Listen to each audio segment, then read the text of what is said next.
Passons aux problèmes rencontrés pendant le déroulement d'un projet Data Science IA. À cet égard, j'aimerais bien partager avec vous deux études. Une étude issue de Gartner, ce fameux cabinet de conseil en stratégie, et une deuxième étude venant de BCG, Boston Consulting Group. Donc, d'après Gartner, 67% des équipes Data Science n'arrivent pas à démontrer l'impact de leurs travaux et ne sont pas capables de produire de manière consistante une vraie valeur ajoutée ou bien a clear business value. 67%, hein. 72%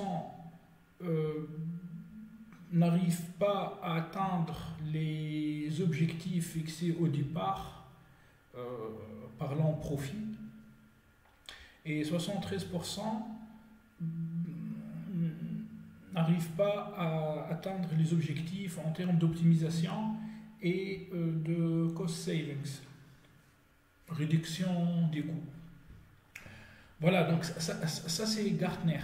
Après, je vais revenir en fait sur cet article de Vin Vashishta, Why are data science initiatives still failing so often?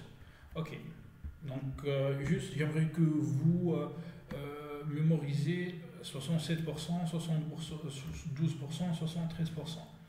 Bon, là, à la limite, vous allez me dire que cette étude commence maintenant à dater, puisque elle a été effectuée depuis à peu près une année et demie.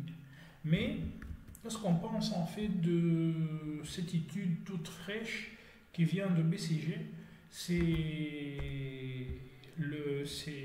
en fait, le document a apparu sur LinkedIn en mai 2023 et il traite l'innovation et les entreprises innovantes. En gros, ça montre en fait plusieurs exemples d'entreprises innovantes qui utilisent l'intelligence artificielle comme H&M, comme Moderna aussi, ce laboratoire pharmaceutique. Et là, par exemple, en termes de finance marché, on voit que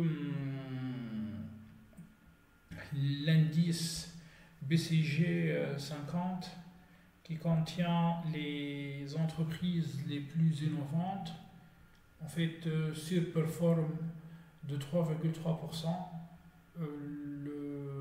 l'indice MSCI World Index. Enfin, bon, c'est-à-dire les connaisseurs en finance de marché peuvent comprendre ces courbes. C'est-à-dire juste pour dire que l'innovation implique en fait le profit. Et le document parle beaucoup de l'intégration d'intelligence artificielle dans ces entreprises innovantes. Mais quand on regarde en fait la page 19, j'arrive, voilà. Donc là, en fait, allez, on va lire ensemble ce bout de ce document. Many companies are using AI to support innovation, okay, but few are achieving impact. C'est-à-dire, quand on voit, en fait, quand on regarde, donc ça, c'est-à-dire, c'est une étude qui a été effectuée sur 1023 entreprises. Et 54, là, c'est 54%. Donc 54% de ces 1023 entreprises ont essayé d'intégrer l'intelligence artificielle. Par exemple, pour revealing market trends and competitor activities, such as domain topics and technologies. J'imagine le use case est très classique. Ça consiste à collecter des données via des techniques de scrapping à partir des réseaux sociaux ou bien à partir des sites bien déterminés ou bien acheter des données et puis appliquer des algorithmes pour comprendre les tendances et étudier en fait les concurrents. Et ben 54% d'entreprises à utiliser l'intelligence artificielle, on trouve uniquement 20%, donc moins de 34%, 20% d'entreprises qui tirent profit de l'utilisation de l'IA. sur ce use case. Par exemple, là, 50%, on passe à 20%. Making portfolio prioritization decisions. Là, 46% vers 17%. Identifying players with external innovation potential, such as alliances, partnership and venturing, merge and acquisition. Donc là c'est l'utilisation de l'intelligence artificielle en finance d'entreprise. C'est très compliqué quand même, ce use case est très compliqué. D'une part, comment on va récupérer les données? Enfin, c'est du M&A. Donc en fait, les entreprises ne sont pas cotées en bourse, donc les données ne sont pas publiques. Il faut récupérer des documents PDF, il faut faire le parsing, extraire les informations, appliquer des techniques NLP, faire des matchings et tout. Donc je pense que moi sincèrement, quand j'ai travaillé sur des données en finance d'entreprise, corporate finance, je trouve que c'est assez compliqué quand même. Il faut beaucoup de connaissances. Donc peut-être ce qui explique ce passage, c'est-à-dire cette diminution de moins 29%, de 29%. Donc là, c'est informing innovation investment decisions, such as starting an R&D project in any given field. 46% d'entreprises ont utilisé l'IA, uniquement 13% qui tirent profit, qui en tirent profit. Là, identifying new innovation teams, domain, adjacent, technology and so on. 13% réalisent de l'impact à partir de cette implémentation IA, alors que 45% c'était au départ, et là 44%, 13%, providing input to support the idea creation process such as surfacing, validating ideas. Anyway, bon, voilà, donc j'essaierai en fait sur ce slide-là de vous donner quelques éléments de réponse. Pourquoi les initiatives data science ne réussissent pas, ou bien still failing so often? Allez, je commence en fait ce slide, puis je passerai aux experts. Alors, tout d'abord, parmi ces problèmes, il y a le problème de qualité de données. Pas de vérification des résultats affichés dans les tableaux de bord livrés aux utilisateurs clients. Tout ça vient, c'est vrai, un défi majeur est la qualité des données utilisées dans le projet. Si les données sont incorrectes, incohérentes ou incomplètes, cela peut conduire à des résultats erronés et à des décisions problématiques. Il est essentiel de mettre en place des processus de vérification des résultats et de validation des données pour assurer la qualité des tableaux de bord et des informations livrées aux utilisateurs et aux clients. Un problème par rapport au lead time, ou bien un time to market trop lent, pour développer une nouvelle fonctionnalité. Parfois, les équipes data science prennent des mois et des mois. Donc, les délais de livraison prolongés peuvent entraver la réussite d'un projet data science IA lorsque le temps nécessaire pour mettre en œuvre de nouvelles fonctionnalités est excessivement lent. Cela peut réduire l'efficacité et la compétitivité de l'entreprise. Il est essentiel d'optimiser le lead time en adoptant des méthodologies agiles et en mettant en place des processus de développement et de déploiement rapide. Donc la solution c'est le déploiement rapide. C'est ça en fait, c'est ça. Voilà. C'est commencer avec une idée, faire une expérience, avoir des résultats. Puis en fait, on itère de manière très très rapide. Bon, on en parlera de tout ça dans le temps, c'est-à-dire juste après.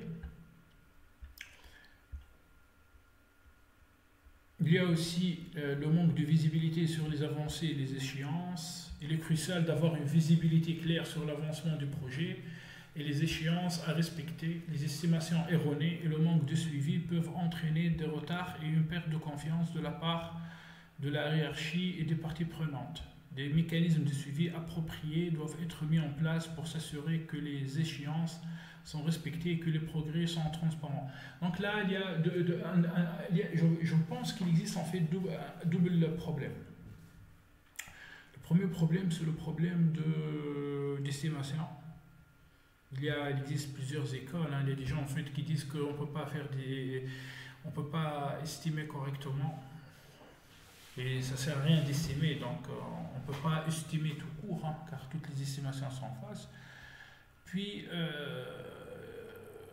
en fait, l'école qui implique, c'est-à-dire où il y a un problème de suivi, c'est un problème de pure management, je pense. Donc, puis, on passe à la difficulté à passer en production. Il arrive parfois que les utilisateurs ne voient qu'un proof of concept ou une démo fragile.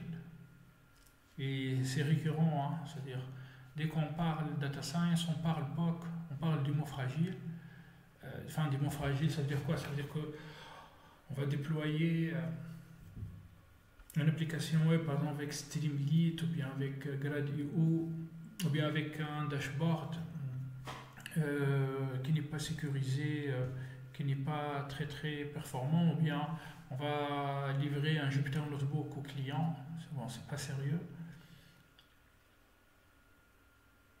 Et une fois on réalise ce proof of concept, on finit pas derrière par une réelle mise en prod. Donc, sans qu'une réelle mise en prod ne soit réalisée. Cela peut être dû à des obstacles techniques, à une résistance au changement, à un manque de confiance envers les solutions IADS. Oui, c'est un phénomène général. Il est important de surmonter ces obstacles et de s'assurer que les projets aboutissent à des solutions concrètes utilisées par les utilisateurs finaux.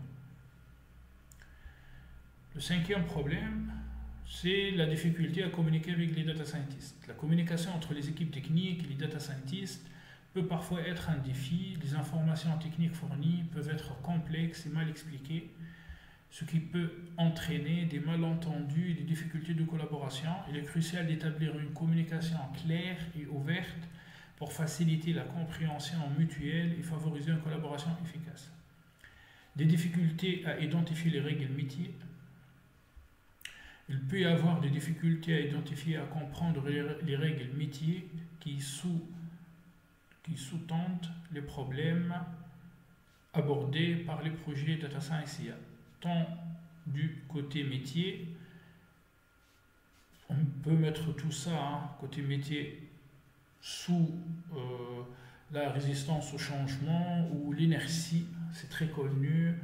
Il y a même des livres en fait qui sont rédigés et qui parlent de la résistance au changement et de l'inertie. Bon, je vous invite à lire par exemple le livre FinTech, les banques contre-attaquent. C'est un livre préfacé par le PDG de la Société Générale, Frédéric Odia, et rédigé par Yves Ionnet et Hervé Montserrand.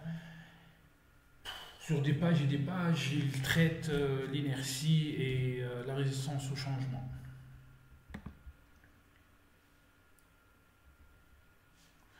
Maintenant, du côté data scientist, il y a une difficulté à retrouver rapidement les règles métiers dans le code. Il est essentiel de mettre en place des mécanismes pour clarifier et documenter les règles métiers afin d'assurer une compréhension commune et une application cohérente.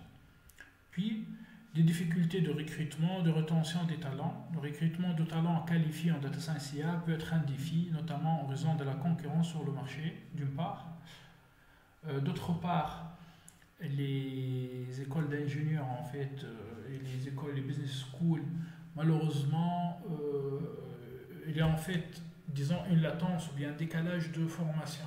C'est-à-dire, je pense que les écoles forment des data scientists avec un décalage de 4 ans.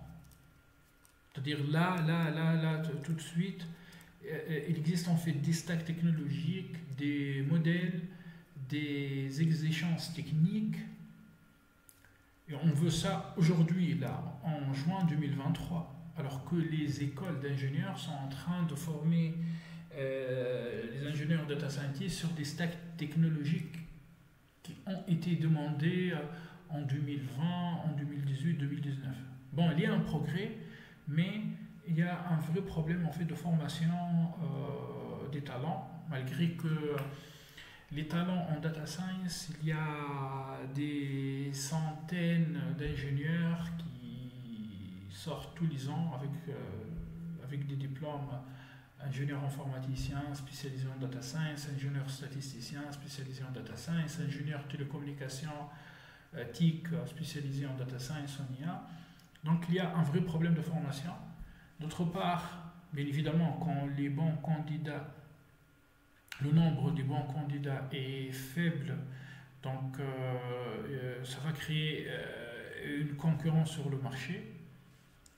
Et par rapport à notre contexte local, la rétention des talents peut être difficile en raison d'un turnover élevé. Les entreprises doivent mettre en place des stratégies de recrutement solides, offrir des perspectives de carrière attractives et favoriser un environnement de travail propice au développement et à l'épanouissement des talents. Et malgré tout ça, les gens quittent. Donc, c'est très challengeant. Déjà, c'est compliqué en digital, c'est-à-dire pour les développeurs front-end, back-end. C'est encore compliqué en data et encore plus compliqué en data science. Je continue donc sur les problèmes. Il existe en fait un phénomène de peur des mises en prod. Les changements sont longs et coûteux à mettre en place. Si on veut partir vers le cloud, le coût est prohibitif de cette infrastructure cloud. Là, j'ai classé les infras de moins cher vers le plus cher, donc Google Cloud GCP, Microsoft Azure, AWS, Amazon Web Services, Databricks, IBM Watson. Il y a un manque d'uniformité dans le code et les façons de travailler. Donc, il existe une difficulté réelle à faire passer les équipes d'un projet à l'autre en raison de l'absence d'uniformité dans le code ou dans les façons de travailler. Aussi, une absence d'interopérabilité. Parfois, on atterrit chez un client, lui, il utilise en fait des systèmes, je ne sais pas moi, basés sur Java, basés sur .NET, basés sur Excel, alors que les équipes de data science travaillent en Python, travaillent en R, travaillent avec d'autres stacks technologiques. Donc là, ça crée une certaine tension, puisqu'on ne peut pas harmoniser en fait les algorithmes et le code développé par les data scientists. On ne peut pas intégrer ces codes dans l'environnement. Donc il y a un problème d'interopérabilité. Bien évidemment, des problèmes de qualité de code. Les tests ne sont pas automatisés. Il existe une difficulté à mettre en place des scénarios de tests pour les projets data science. Je pense que les entreprises qui font du développement digital vivent dans ces problèmes d'automatisation des tests. Et ben, en data science, nous avons et du code, et de la data, et des modèles. Donc, il faut penser à des triples scénarios de test. C'est très compliqué. Les difficultés à généraliser le produit pour une nouvelle entité du groupe.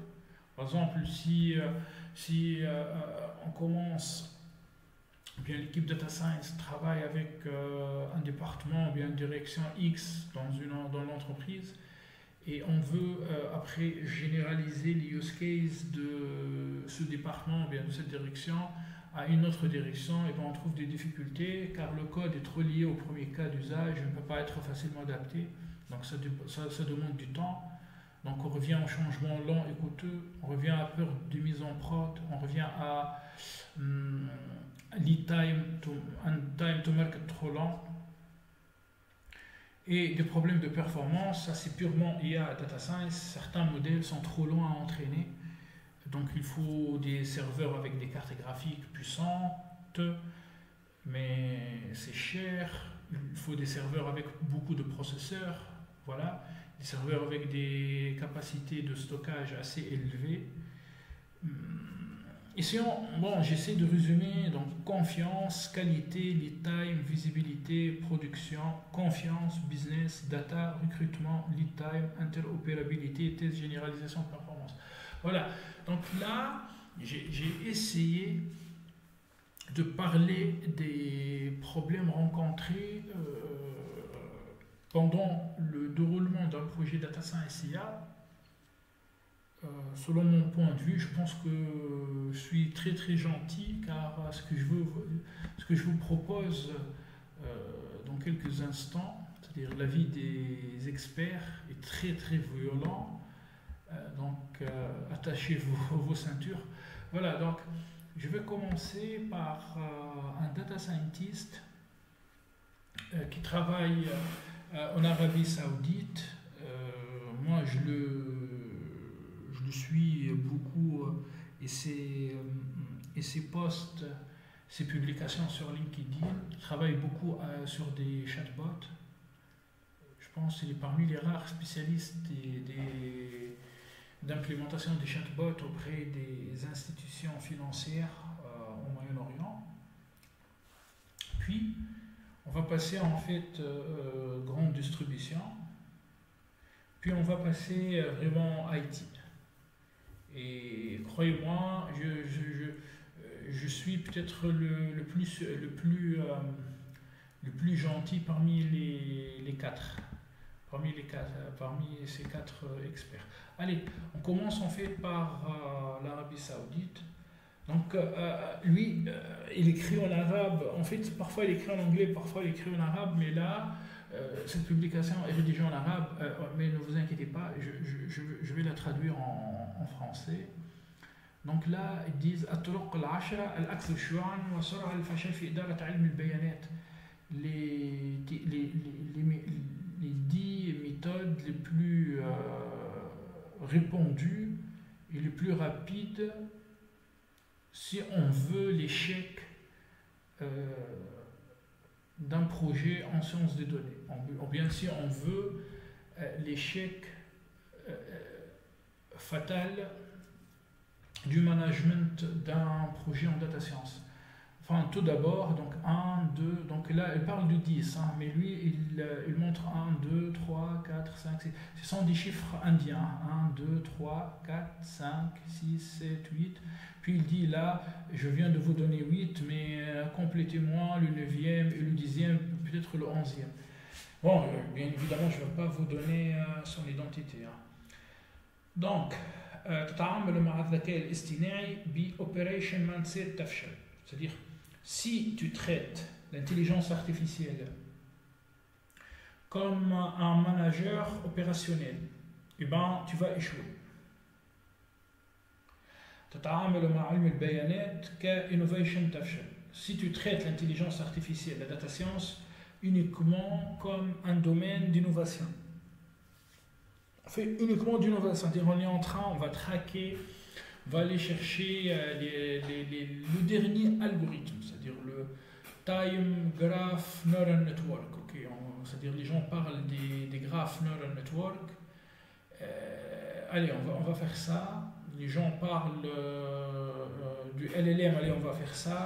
Donc, avec cette idée, avec ce principe-là, eh ben, on va échouer. تركز على البيانات وتهمل التحليل تفشل. On se concentre uniquement sur les données, on néglige l'analyse des données, donc c'est une cause principale de l'échec du projet. تركز على الخوارزميات وتهمل business value تفشل. C'est-à-dire tu te concentres sur les algorithmes et tu oublies le business value, la valeur business, donc c'est l'échec subit. تتعامل مع البيانات كأنه قسم IT, c'est-à-dire on se comporte, on manage, on gère l'équipe data science exactement comme une équipe IT traditionnelle, donc ça ne marche pas. تطالب التقنية البراقة مثل التعلم العميق في أول ظهورها الجراف داتابيز أول ما ظهرت شات جي بي تي راح تتعب وتفشل. C'est-à-dire, en fait, on est dans une recherche, euh,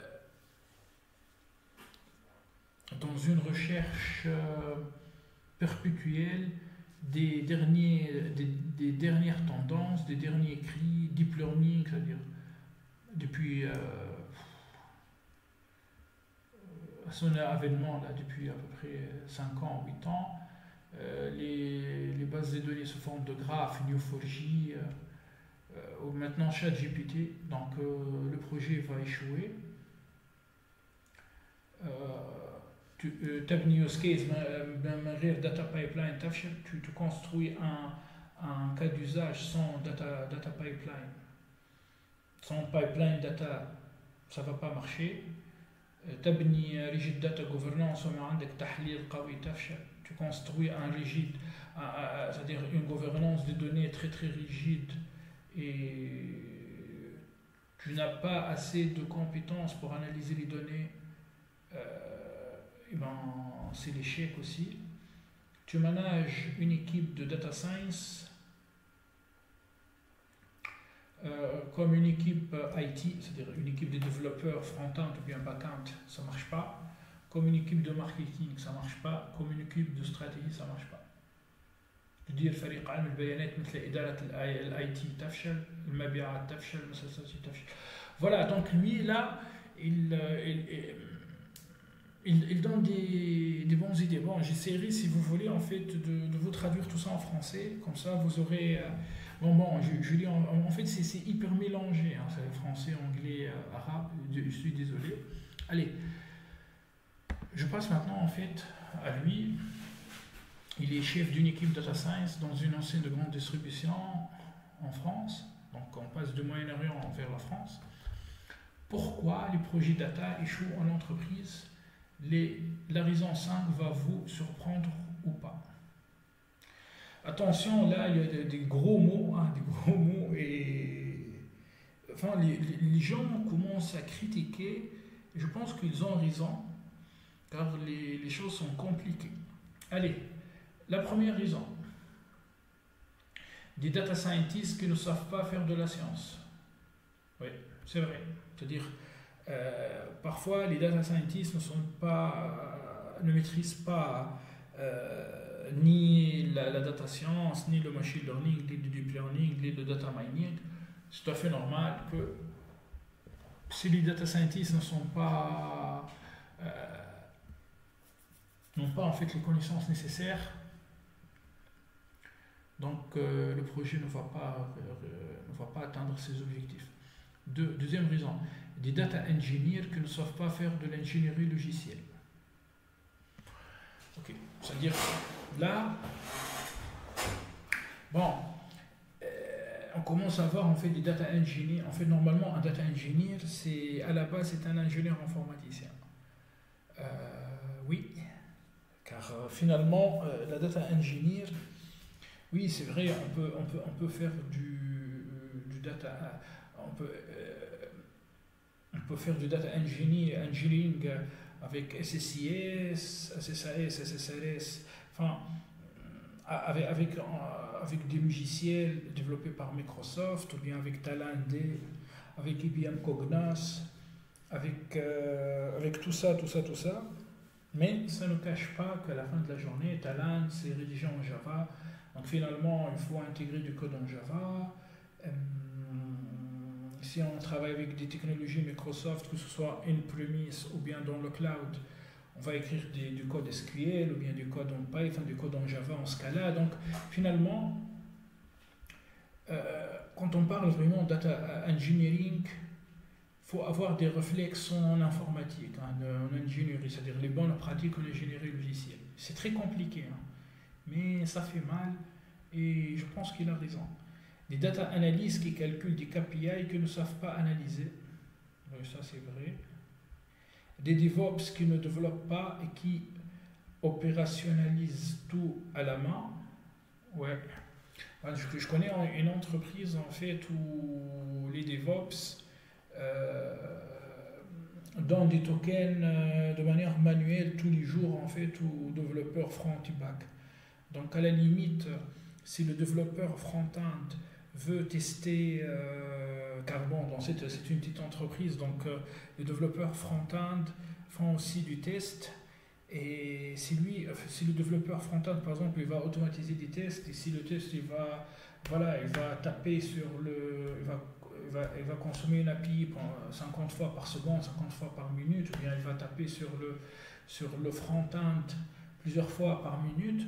Donc, il a besoin que le DevOps soit juste à côté de lui et c'est manuel. Donc, des DevOps qui ne développent pas et qui opérationnalisent tout à la main. Des armées de consultants qui te disent quoi faire, tu y laisses un rat en passant alors que tu aurais pu avoir la même réponse pour un abonnement à 25 € à ChatGPT.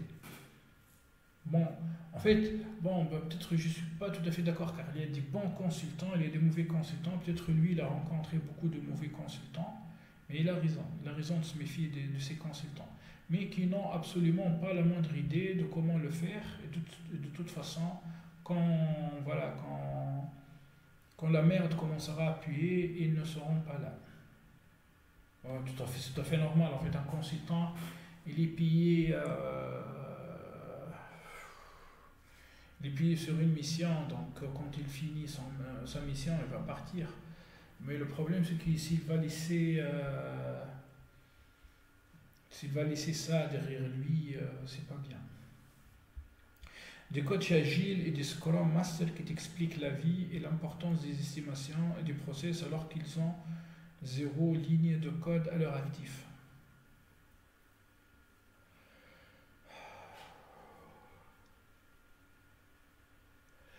Moi, enfin, j'ai rencontré en fait un bon Scrum Master, il était ingénieur et il avait un très très très bon niveau. Après, peut-être lui, il a rencontré des coachs agiles, des Scrum Masters de ce niveau-là. Mais c'est vrai, si en fait on ne travaille pas côté technique, il est un peu compliqué de conseiller. Ouais. Je pense qu'il faut comprendre la partie technique, il faut coder, il faut passer par cette expérience de coder pour après coacher ou bien devenir un lead sur des développeurs. La 7e raison, c'est les métiers qui n'ont pas la moindre idée de ce qu'ils veulent et qui t'expliquent que ce n'est pas grave de travailler avec des données de mauvaise qualité et qu'ils sont capables de tout faire mieux que toi si seulement s'il avait accès aux données. Là en fait, les métiers, c'est l'inertie à la transformation. Voilà. Allez, je passe en fait au 3e expert. Lui, là, on peut compter 3 slides. Hein. Allez, lui, il est français. Il est freelancer, donc il y a vraiment des gros mots et c'est vraiment chaud. Donc j'ai ouvert le déco et j'ai regardé le mot équipe, groupe de personnes devant accomplir une tâche commune. Ça vaut pas les équipes du monde IT, mais si vous savez c'est lui ou le manager n'attend pas un rendu de qualité mais un rendu tout court pour valider sa case, livrer à la date prévue et toucher sa prime pour objectif atteint avec un profond à l'utilisateur. Là, il parle en fait pourquoi le projet ne fonctionne pas. Un projet IT. C'est-à-dire moi ici, quand je considère en fait un projet data science comme un projet qui contient du code, donc du développement, qui contient des modèles, il y a la partie Ops. Donc nous, c'est plus compliqué qu'un projet IT, un projet data science.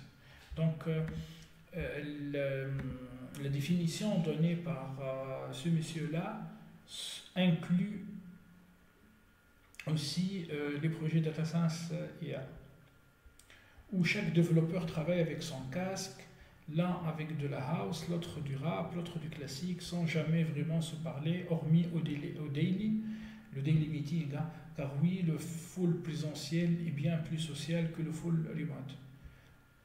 Au chaud avec sa branche Git, Feature 227, travail solo, je t'emmerde, qui dure 3 plans, maintenant à 19 838 mails, j'ai eu un conflit. Oui, là c'est le problème de communication entre les développeurs. Où chaque code review est une scène ridicule qui arrive 2 semaines trop tard, où le but du jeu c'est de s'en débarrasser sans faire mine de s'en foutre. Où les Scrum Master et les Product Owner sont en réalité les ennemis de nombreux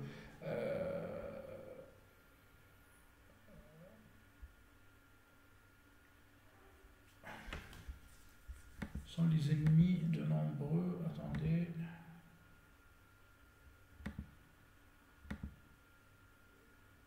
Ok, bon, apparemment j'ai copié ah non, si, il est là. Il est là.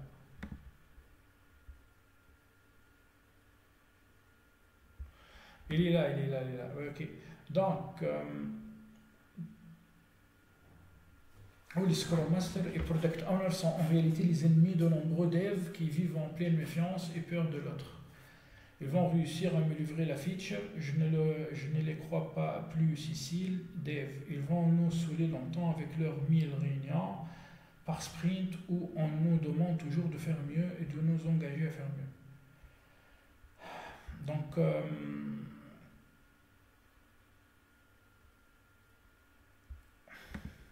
là, je continue. Ouais. Où les experts métiers et utilisateurs sont souvent absents, soi-disant occupés, qui en réalité n'ont rien à cirer du projet.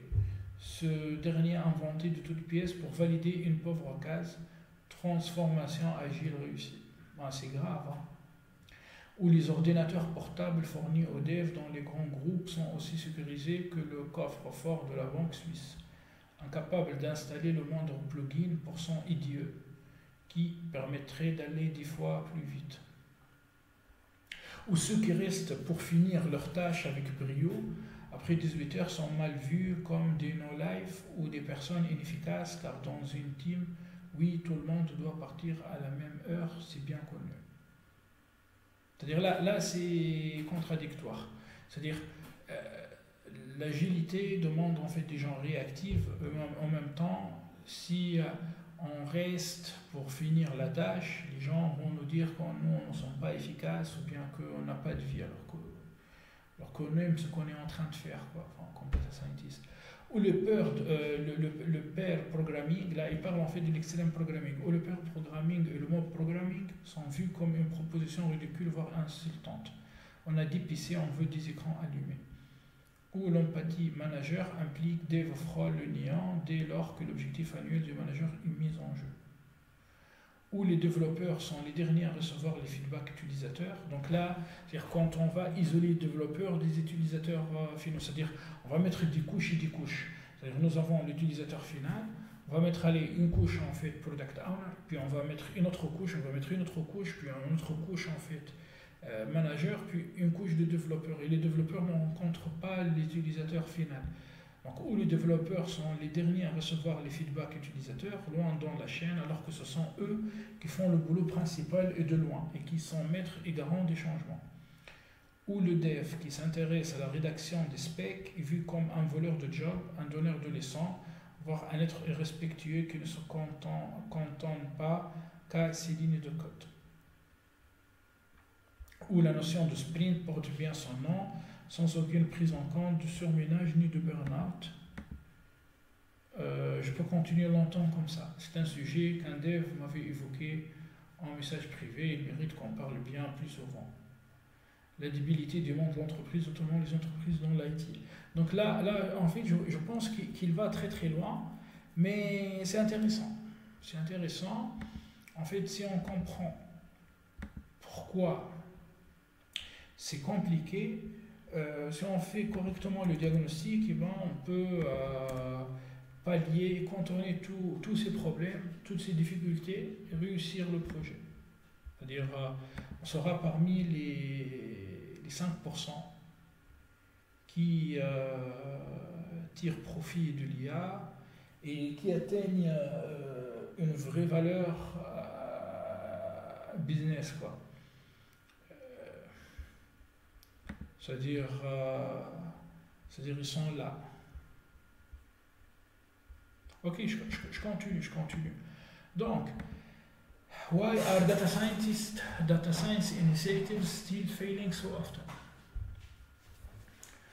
Donc lui, en fait là, Van Vasista, je pense, il a commencé depuis longtemps à travailler sur la transformation en data et IA.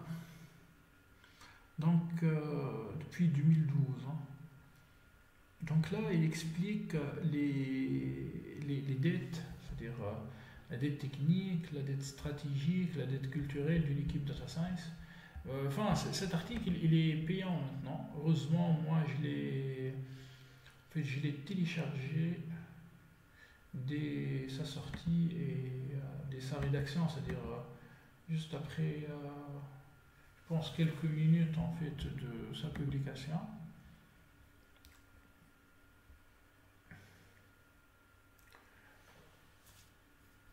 Bon,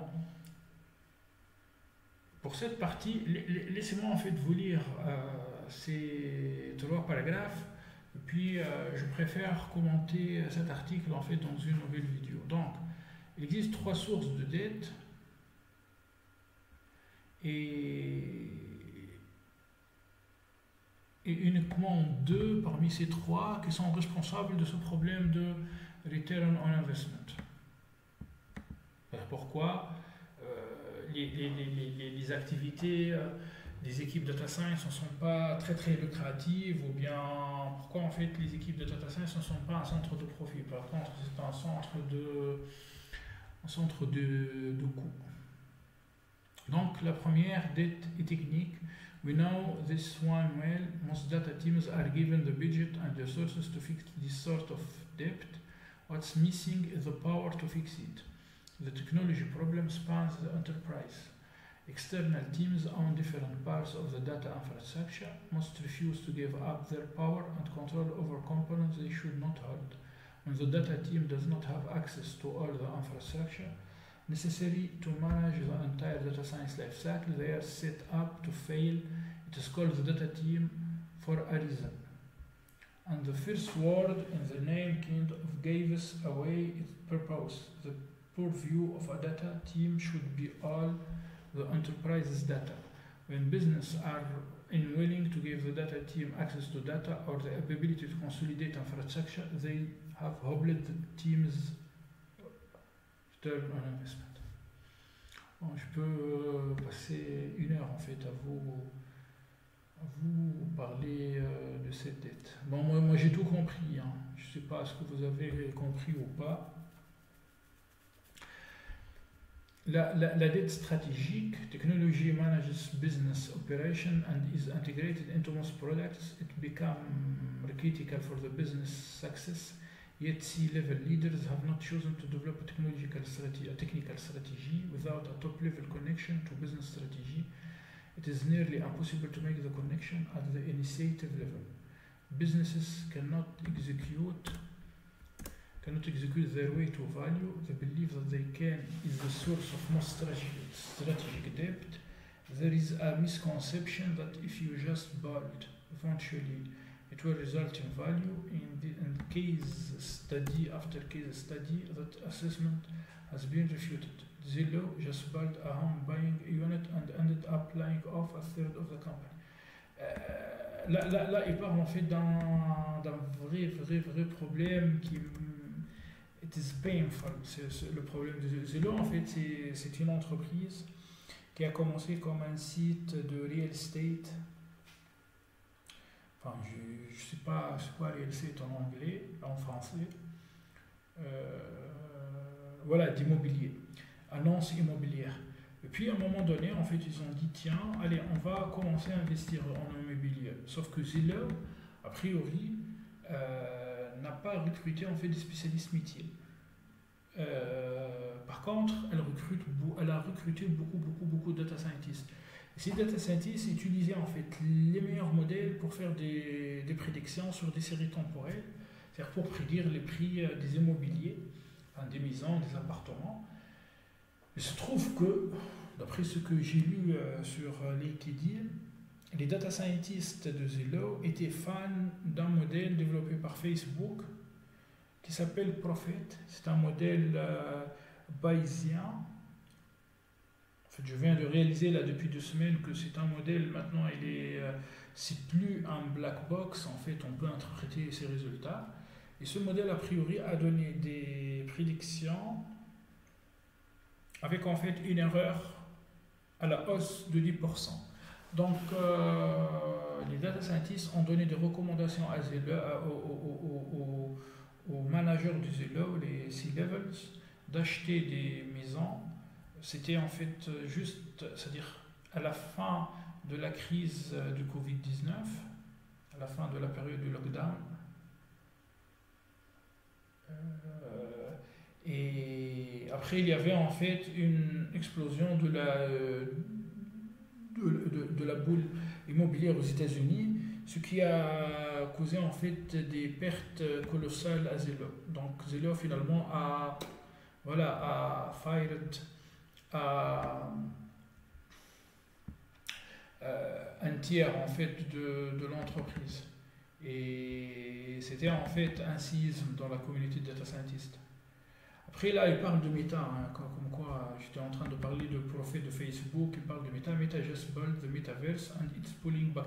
Donc là, Amazon just built Alexa and throw 10 billion into AI. Donc là, c'est génial. Là c'est l'utilisation en fait des modèles bayésiens sans métier. On fait de la data science sans métier pour prédire des séries temporelles. Ça n'a pas marché. Là, on investit son argent en métaverse. Écoutez, je ne suis pas spécialiste en fait en métaverse, donc je passe. Là, Amazon il parle d'Alexa, c'est-à-dire le chatbot. Il est très compliqué de développer des chatbots. C'est-à-dire si on suit les publications de ce monsieur-là en Arabie Saoudite, il nous explique que c'est très compliqué de développer des chatbots. Hein. C'est pas facile du tout, des chatbots ou bien des callbots. Donc finalement, ils ont mis 10 milliards de dollars. Et ils ont perdu ça, et malgré ça, Alexa ne fonctionne pas. Bon là ça fait quelques mois, hein, mais je pense avec l'avènement des LLM et ChatGPT, je pense que les choses vont s'améliorer avec les chatbots. Et la troisième dette, en fait, c'est une dette culturelle. The data team owns all the KPIs around data initiatives. They are the only part of the business incentivized to transform and adopt the technology. The problem is they are not the primary users to leverage data and models. The rest of the company must transform. Products must be built with space for data, analytics, and model-supported features. Workflows must be modified so data and models can improve them instead of making them more difficult to execute. The data team rarely owns the authority to implement either of these changes. The leaders who do lack the incentivization to support these changes. C'est très intéressant. Hein. C'est très intéressant. C'est très intéressant. Je pense que je dois réfléchir. Bon, je peux en fait continuer dans la présentation, mais je crois que puisque je suis sur YouTube, donc j'ai le temps. Donc ce que je vais faire, en fait, je vais m'arrêter là pour l'instant. Puis après, dans la vidéo suivante, je vais parler du data engineering, c'est-à-dire des sources data. Toutes les sources data, ce sont toutes les sources data possibles, imaginables. Puis du business value, de l'IA, puis de la configuration en fait, des équipes data science au sein d'une entreprise. Voilà, donc merci beaucoup. Si vous avez des remarques ou bien des questions, n'hésitez pas à me solliciter sur YouTube. Allez, à la prochaine vidéo. Merci.